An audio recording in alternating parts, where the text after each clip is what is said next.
Selamat datang di podcast Ngobat, ngobrol bareng teman yang dibawakan oleh Muhammad Rizky Ananda. Gak sendirian, bakal bareng temannya ngebahas hal menarik tiap minggunya. Kamu bisa ngambil Ngobat di apotik Spotify dan YouTube terdekat. Baca aturan pakai, jika sakit berlanjut, hubungi dokter.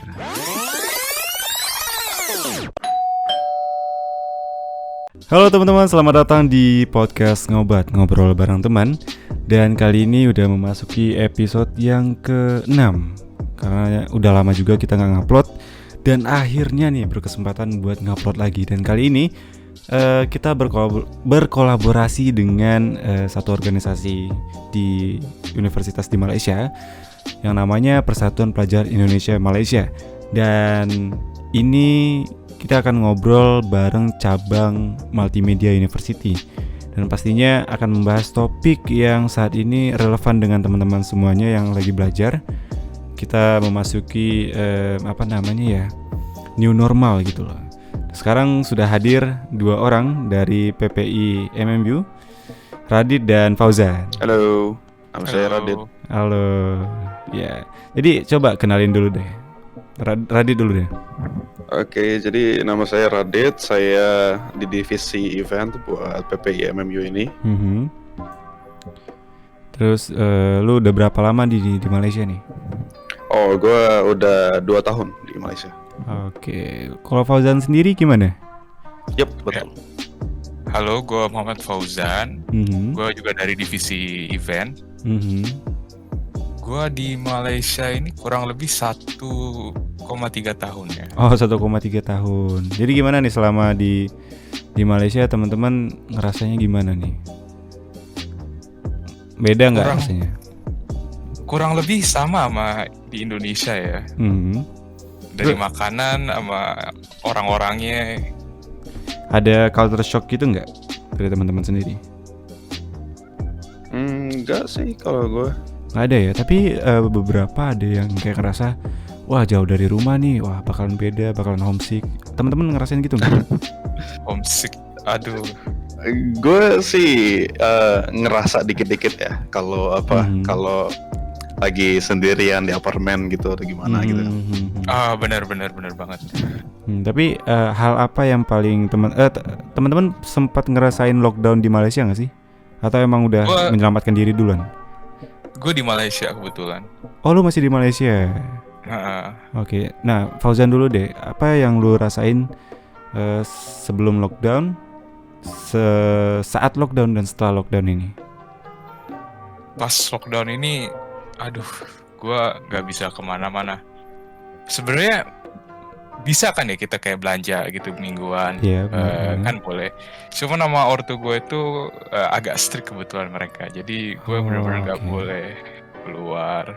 Ya bantuan dari MMU Multimedia University, alhamdulillah. Oh, dapat ya? Dapat. Kalau Radit emang udah menyelamatkan diri duluan? Iya, gue udah langsung aja gitu. Tapi 2 hari sebelum lockdown tuh gue udah coba ngebook flight dan alhamdulillah dapet. Padahal sayang banget loh. Padahal di Malaysia ini rasanya dengan kita lockdown, benar-benar lockdown ya, patuhi lockdown, dan akhirnya kita menikmati benar-benar yang case-nya itu pertumbuhannya 2 digit, 1 digit gitu loh. Oh iya, benar banget di Malaysia ya. Jadi nih teman-teman ngobrolin masih terkait corona juga, dampaknya ya membuat kita harus memindahkan kebiasaan kita yang biasanya bertatap muka, berjabat tangan.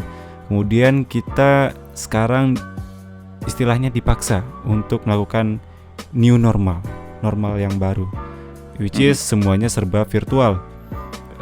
Mulai dari kerja kita pindahkan dari kantor, kita pindahkan ke rumah. Tapi dengan seiring berjalannya waktu, sekarang dengan new normal, untuk kerja mungkin udah dipindahin ke kantor lagi ya. Betul. Nah, yang tersisa adalah belajar dari rumah. Belajar dari rumah ini kebanyakan masih dilakukan oleh beberapa universitas dan sekolah. Dan hanya beberapa sekolah di Malaysia yang kembali dibuka, dan itu pun dengan catatan kelas maksudnya tingkat akhir, kayak mungkin di kita kelas 3 SMA, 2 SMA gitu yang diperbolehkan. Menurut teman-teman nih, gimana sih teman-teman menyikapi online learning atau virtual class ini? Fauzan mau start dulu? Radit dulu deh, Radit dulu. Oh, boleh. Jadi menurut saya tuh ya nggak ada beda-bedanya banget sih, tapi kebedaannya itu noticeable. Jadi setiap ada di kelas pasti ini bukan kelas yang beneran gitu, ini kelas online. Oke. Masih ada yang masuk kan, apa knowledge-nya gitu kan, apa namanya? Halo? Radit disconnect. Oke, Radit disconnect.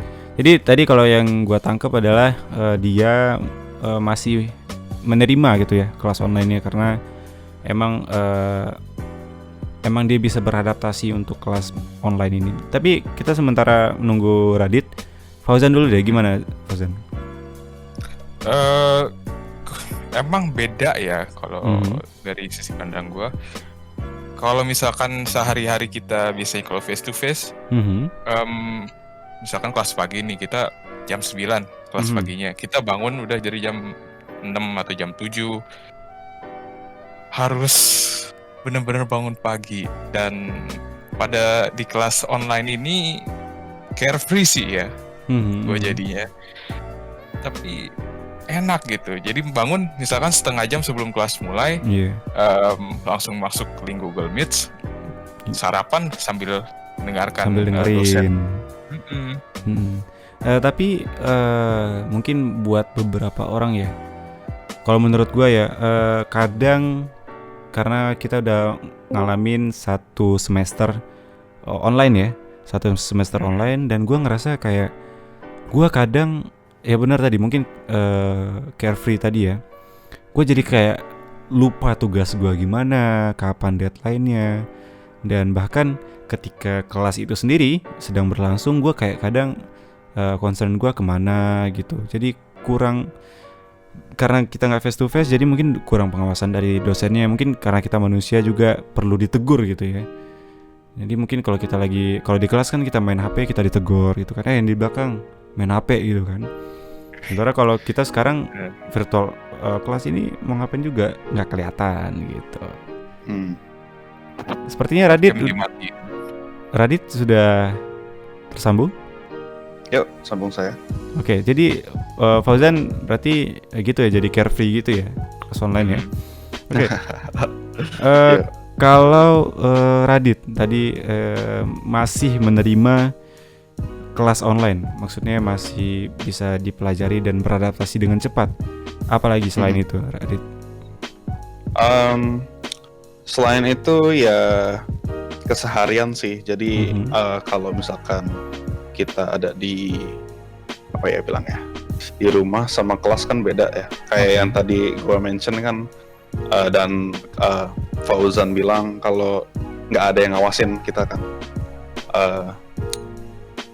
Dosen tuh nggak ada yang bisa tahu kalau kita lagi ngapain gitu kan. Kalau sekarang kita online learning, keseharian kita juga ganti gitu. Mulai dari kita bangun pagi gitu kan, pagi mungkin ada kelas pagi gitu, kita ya nggak usah ke sini ke sana gitu buat mandi misalkan gitu, atau sarapan cepet-cepet, dia nggak perlu siap-siap, tinggal buka laptop aja gitu atau buka HP. Gue setuju sama kalian, karena emang bahkan kita bisa sarapan sambil dengerin kuliahnya gitu. Nggak semua dosen bisa menerima itu ketika face to face kelas. Nah, setelah kita ngomongin keseharian nih, teman-teman tadi bilang ini dan itu masalah keseharian. Kemudian muncullah tugas-tugas nih. Pastinya muncul tugas-tugas minggu pertengahan. Biasanya itu udah mulai dari pertengahan ini ya, trimester atau semester ya. Udah mulai tugas-tugas gitu. Nah, kalian ngerasa gimana sih tugas online kalian, baik sendiri maupun bareng teman-teman?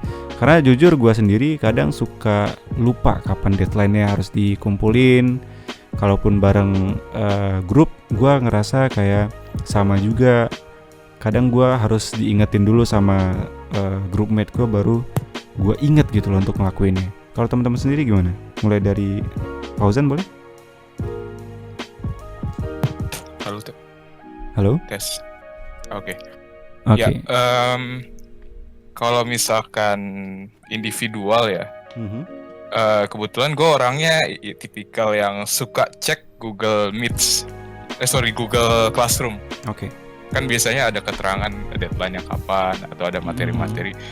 Kebetulan gue suka buka cek-cek, terus baca materi di sana. Jadi ya selalu ada pengingat gitu loh, ini tanggal berapa tugas, deadline-nya kapan dikumpulin.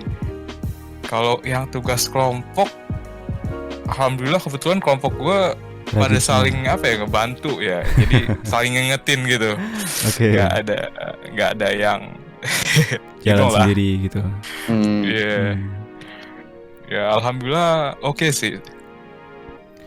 Oke, kalau Radit gimana? Oh, kalau gue sih gimana ya bilangnya? Kalau individual kata gue sih nggak ada banyak yang ganti ya.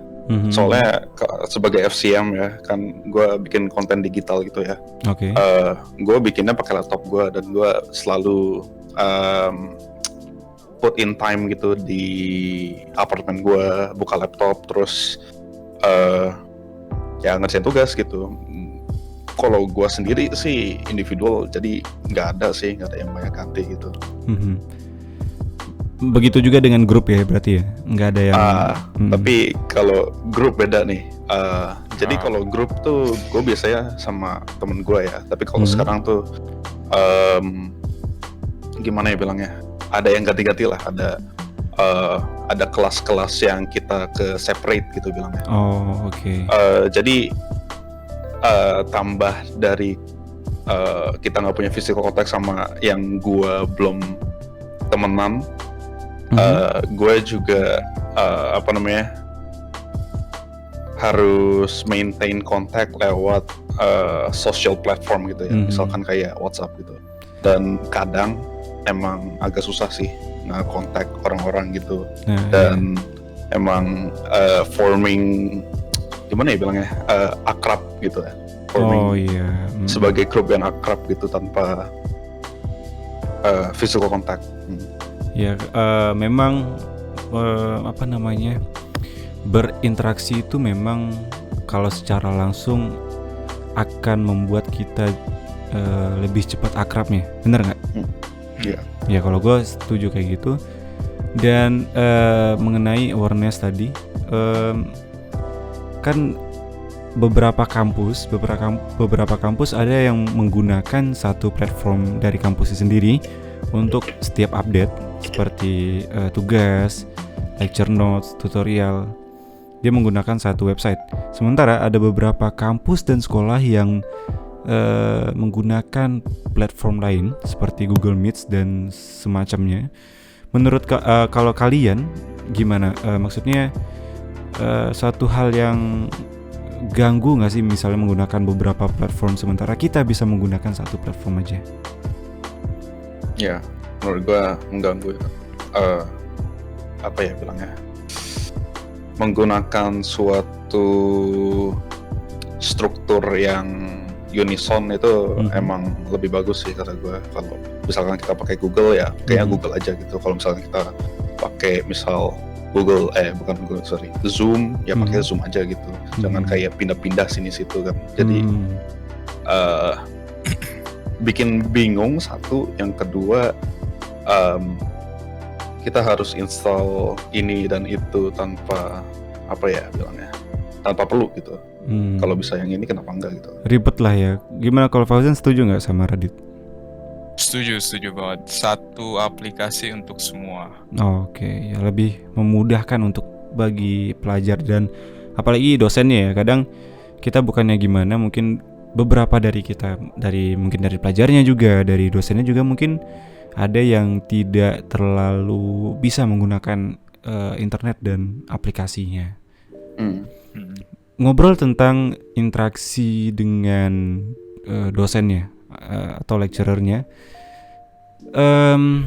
pasti menjadi suatu tantangan yang baru buat kita semua. Karena kalau di kelas kita bisa kalau gue jujur orangnya lebih cepat nangkep kalau ngelihat dosennya ketika berinteraksi. Kalau teman-teman berinteraksinya gimana sih menurut teman-teman secara virtual sekarang? Siapa dulu nih? Silakan Fauzan. Oke. Interaksi sama dosen ya. Kalau gua selama trimester kemarin kayak misalkan pas ada konsultasi gitu kan, tiap tugas pakainya itu email atau enggak setelah kelas itu biasanya disuruh tinggal beberapa dulu. Iya, tinggal beberapa dulu untuk konsultasi sama beliau gitu. Kayak di face to face kelas aja gitu, cuman ini virtual konsultasinya. Oke. Kayak nggak berubah sih sebenarnya ya. Tapi emang orang lain itu masih ada yang tinggal kan, itu bisa ngedengar konsultasi kita. Oh, oke. Jadi mungkin ada beberapa yang mengalami masalah yang sama yang ingin ditanyakan, tapi ragu-ragu, dan ketika satu orang yang nanya bisa ikutan gitu untuk nimbrung, mendengarkan jawaban dan penyelesaian pertanyaannya. Radit gimana, Radit? Menurut gue kalau topik yang ini sangat subjektif ya. Kalau tentang interaksi sama dosen, jadi beda orang tuh beda gimana ya bilangnya, beda interaksinya, cara nangkapnya sih, ya? more like cara menangkapnya dia gitu. Ada satu teman gue yang emang nggak suka sama dosen. Ada temen gue yang suka banget sama dosen. Jadi gue pengen ceritain satu nih yang nggak suka sama dosen banget. Jadi emang karena trauma dulu ya dia. Jadi dia sangat biased di saat dia harus nanya dosen gitu. Jadi dia nggak mau gitu, malas banget. Dan apalagi sekarang pas lagi online learning gitu kan, makin ada kemalasannya lagi gitu kan, karena dia ada di personal space dia, di kamar dia misalkan gitu. Oke, masalah interaksi juga mungkin antara teman-teman Radit atau Fauzan ataupun teman-temannya kalian mungkin masih banyak nggak sih, misalnya kebiasaan, kita pindahkan deh kebiasaan kita yang dulu face to face dengan new normal ini, masih ada nggak kebiasaan mahasiswanya seperti datang terlambat, kemudian nggak concern sama pelajarannya gitu? Kalau misalkan kayak habit-habit yang dulu ada ya, kayak terlambat gitu, pasti ada sih. Gue banyak ngelihat, bukan teman gue tapi kayak classmate juga gitu. Mereka masuknya 30 menit setelah kelasnya udah udah mulai gitu. Dan ada satu momen ketika gurunya tuh atau dosennya tuh strict banget gitu. Jadi dia masuk langsung disuruh keluar gitu, atau di kick lah bilangnya. Iya. Emang sih ini kayak habit-habit kayak gini tuh malah tambah ya kata gue sih kalau di online ini, karena lagi personal space tadi. Orang-orang tuh orang-orang tuh merasa mereka tuh ada dalam personal space mereka gitu, jadi mereka bisa melakukan apa aja yang mereka mau. Kayak main game mungkin saat kelas gitu kan. Ya, kalau Fauzan ada nggak atau kurang lebih pengalamannya seperti itu? Yang pertama kali yang gue notice pas online class pertama ini, hari pertama gitu, orang-orang itu on time, malah 10 menit sebelum kelas mulai itu udah masuk ke linknya. Lama kelamaan ya 15 menit atau 10 nambah menit. Terus. Iya. Ya kurang lebih sama sih ya. Oke, berarti dan juga apa tuh? yang tadi yang orang-orang main game atau nggak dengerin kelas itu ya gue ada experience juga, bukan gue sih, classmate juga ada experience kayak gitu. Misalkan guru lagi jelasin apa, habis itu ditanya si anak ini kan untuk kejawab, nggak ada suara tuh. Habis itu tiba-tiba dia balas lewat chat doang. Connection. Sorry, ya, dia lagi toilet bilangnya. Lalu gue yakin kagak. Iya, kadang beberapa triknya adalah ketika lu lagi out of concern atau lu lagi nggak di tempat gitu ya, pas ditanyain beberapa orang akan jawab mungkin lagi di toilet. Itu paling umum. Terus yang kedua pura-pura connection, nggak dengar apa-apa, terus dia keluar masuk seakan-akan ke disconnect gitu ya. Karena di kelas gue tuh sering kejadian kayak gitu. Terus satu lagi sama dia nggak jawab, tapi dia nge-type dengan alasan mikrofonnya rusak atau nggak ada, mati gitu. Benar banget. Oke, masalah karena kita tadi menyangkut masalah tadi ada yang gue bilang kan alasannya mikrofon ya, mikrofon yang nggak ada. Keperluan gadget pasti menjadi suatu yang necessary, hal yang harus ada gitu ya.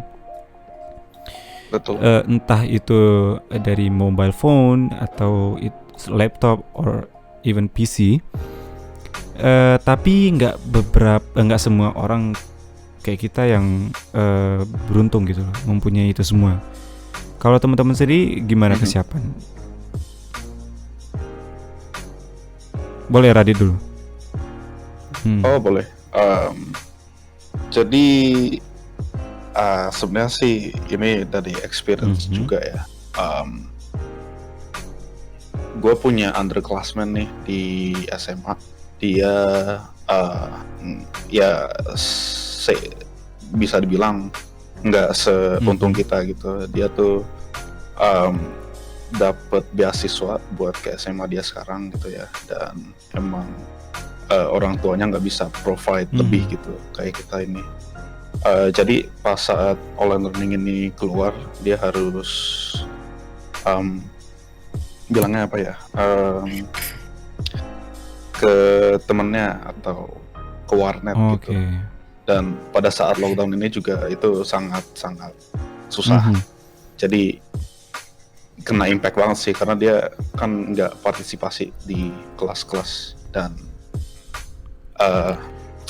pihak sekolahnya juga attitude-nya yang nggak mau tahu gitu loh. Artinya adalah orang yang nggak bisa, maksudnya orang yang tidak memiliki gadget pasti akan tertinggal dengan pelajaran-pelajarannya.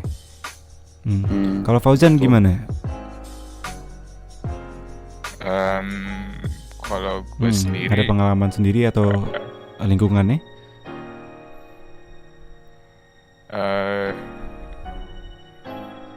Cerita paling experience gue sendiri ya. Atau gue ada cerita kebetulan classmate.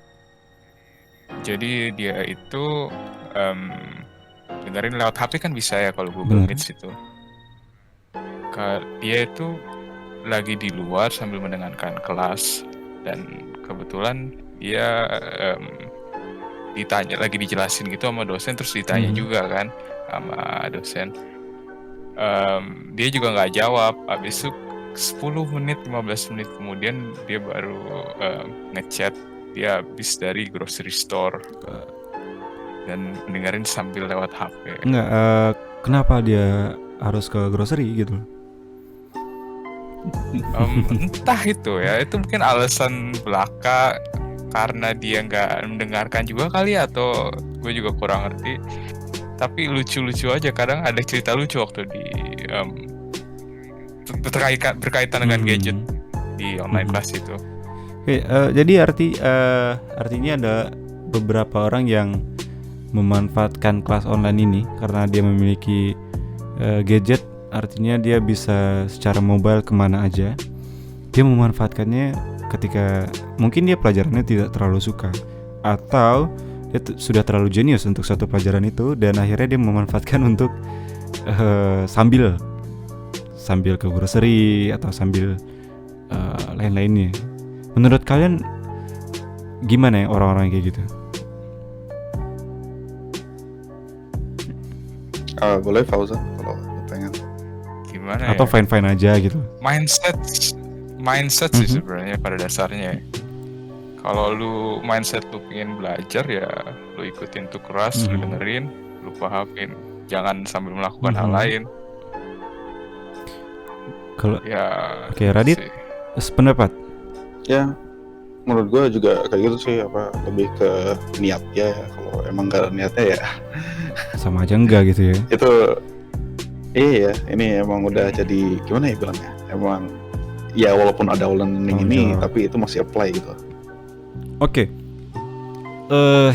Kita pasti ini kan kita ngobrol dari side kita ya. Kita yang mempunyai kecukupan untuk membeli gadget gitu. Orang tua kita sudah menyediakan gadgetnya. Bagaimana dengan orang-orang yang tidak beruntung? Apakah perlu tindakan dari pemerintah untuk menyediakan gitu? Kadang kan nggak cuma gadget. Setelah gadget ada lagi permasalahan baru, datanya, internetnya. Perlu nggak menurut kalian? Fauzan, boleh? Gimana ya? Menyediakan gadget ke seluruh orang itu beban banget sih ya, pasti bagi pemerintah, apalagi pemerintah kita, negara kita yang masih negara berkembang. Apa ya, Radit ada boleh dibantu sama Radit kalau ini. Ya sih, kata gue emang karena teknologi berkembang, kita kebutuhannya lebih jadi ya. Dan menurut gue sih itu nggak sesuatu yang harus jadi panutan gitu. Menurut gue kalau lu bisa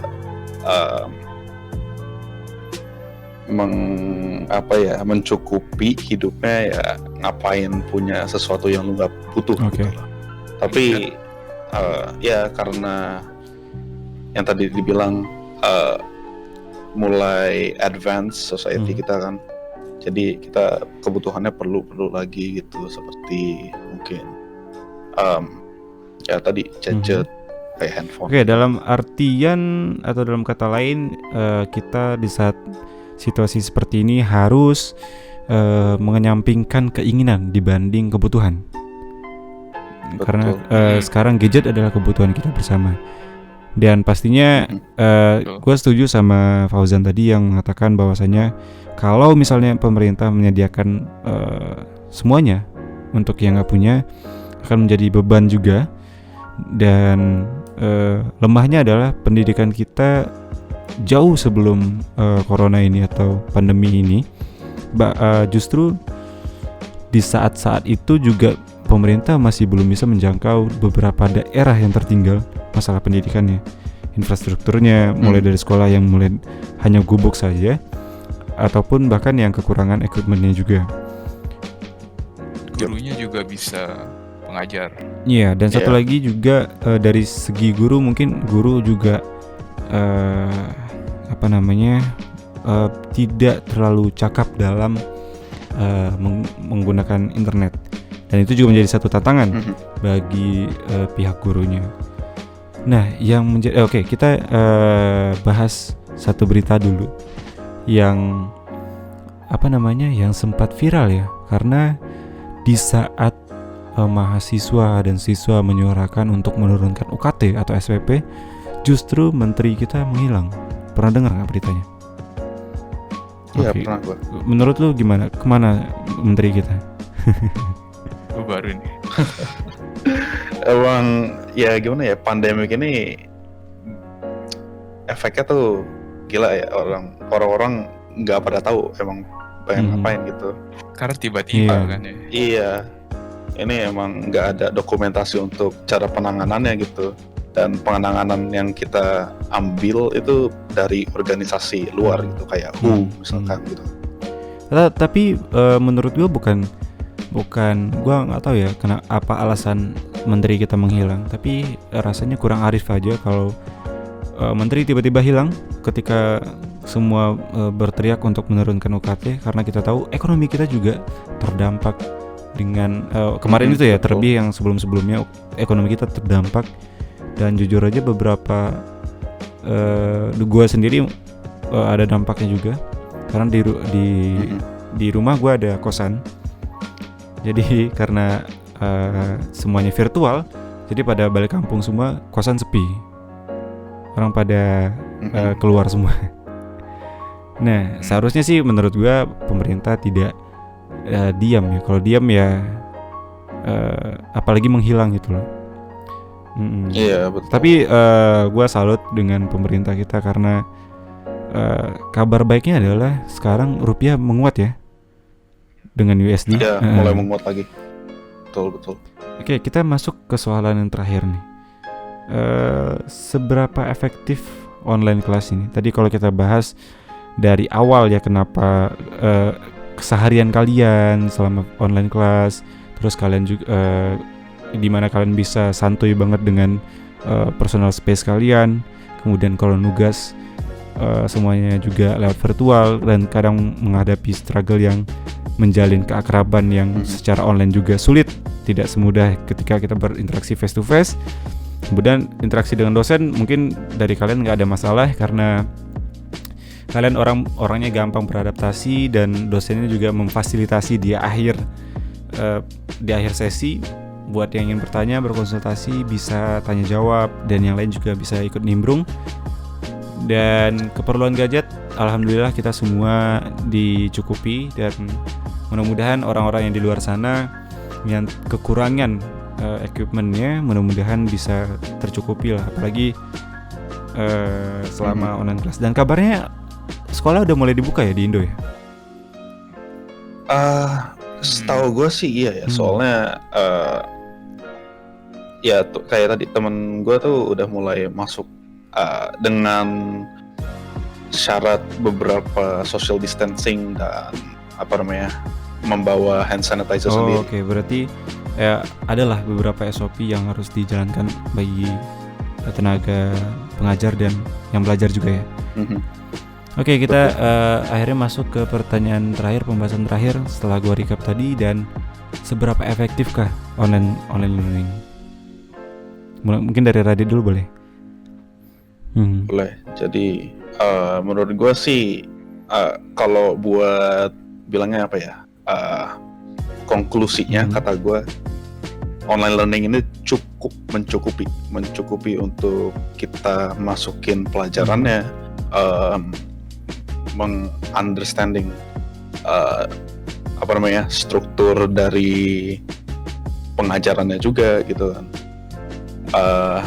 Mungkin nggak seefektif pas kita face to face sama let's say dosen atau teman-teman kita gitu kan. Soalnya kan kalau gue sih sendiri, gue sering nanya-nanya sama temen gue yang sebelah gue gitu pas lagi kelas gitu, dan ini gimana sih, maksud menurut lu gimana sih ini kayak gini gitu kan.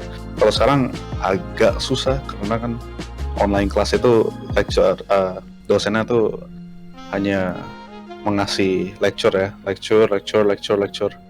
One way ya. Iya, kadang ada yang enggak kasih break gitu buat kita ngobrol tentang pelajarannya gitu. Jadi menurut gue emang mencukupi. Berarti kalau dari Radit adalah online kelas ini adalah mencukupi karena beberapa dosen malah menjadi one way communication. Kita tidak sebagai mahasiswa kita tidak cukup puas untuk bertanya, dan bahkan tidak mempunyai sesi untuk tanya jawab, diskusi yang nggak ada. Kemudian kalau dari Fauzan kurang lebih kah atau punya pendapat sendiri? Kurang lebih sih sama dari Radit ya. Cuman tambahannya misalkan kalau jurusan gue kebetulan interface design itu kayak desain produk gitu ya. Itu dalam online learning ini kayak sebenarnya sebelum ini belum ada pelajaran mengenai related dari interface design ini. Cuman kalau untuk kedepannya kayak bakal ribet ya. Karena gue bakal kayak ngebuat prototype dari misalkan gelas atau asbak atau apa gitulah.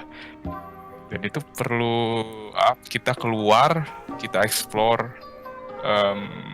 benda-benda yang udah ada di pasar, habis itu kita analisa bahan-bahan itu. Nah di dalam pandemik ini kayak gue nggak bisa kayak gitu kayak gue dulu gitu.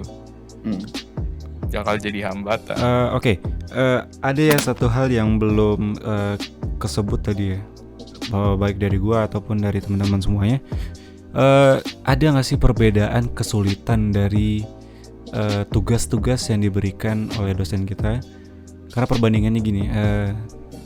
Tugas sebelum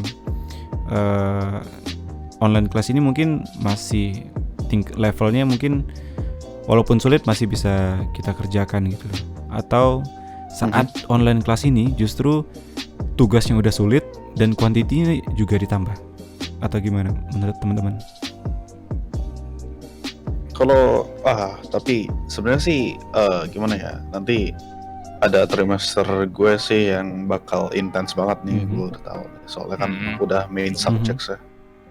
Kalau trimester kemarin tuh cuma subjek-subjek yang universitas gitu ya, kayak bahasa Malaysia misal kalau buat orang-orang Indonesia internasional gitu. Jadi belum kerasa sih intensnya kalau buat gue sendiri. Oke, berarti Fauzan juga setuju bahwa intensitasnya belum tinggi ya. Oke, teman-teman, terima kasih Fauzan dan Radit dari Persatuan Pelajar Indonesia Malaysia cabang Multimedia University. Terima kasih udah ngobrol dan main-main di podcast Ngobat. Mudah-mudahan teman-teman semuanya dalam kondisi sehat dan terjaga lah ya. Amin. Oke, sama-sama. Terima kasih teman-teman udah mendengarkan podcast Ngobat episode ke-6 ya kalau nggak salah ya, bareng PPI Malaysia cabang MMU. Dan nantikan terus podcast selanjutnya masih di channel yang sama, Muhammad Rizky Ananda. Jangan lupa untuk di subscribe, di like kalau teman-teman punya bahasan-bahasan seru untuk podcast kita, bisa di komen. Dan kalau teman-teman rasa ini bermanfaat, silahkan di-share ke teman-teman yang lainnya. Akhir kata, saya Muhammad Rizky Ananda dan teman-teman dari PPI MMU, Fauzan dan Radit. Kita pamit undur diri dulu. Assalamualaikum warahmatullahi wabarakatuh.